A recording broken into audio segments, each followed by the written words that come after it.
Debris, puddles, and ash were all that was left of the St. Stephen AME Church Sunday afternoon. Crews were still stifling smoke and hot spots from a blaze that began sometime after 6:30 that morning. I heard a big explosion. Darren Lawyer lives across the street from the 114-year-old church. He says after he heard a loud bang, I got up to go, to see what was going on. When I got ready to walk into the living room was orange. I came and I looked out the front window. The church was up in flames. Then he called 911.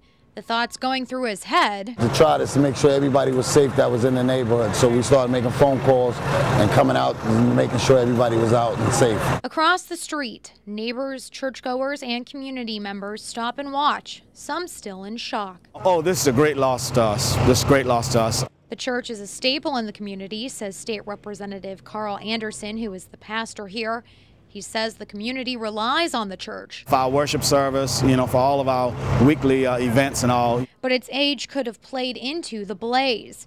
The Georgetown Times says outside brick had been placed over the original wood siding, helping the fire spread quickly. We're most thankful that no one was in the building because it actually could have happened during our church school or worship service. Services that were set to begin just a few hours after the fire started. The fact that nobody was here in the church at that time, so that's a blessing. But now, no space to hold service.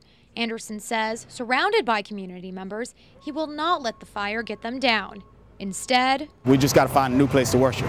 We're going to rebuild. We're going to rebuild. In Georgetown, Lindsay Thies, News Channel 15.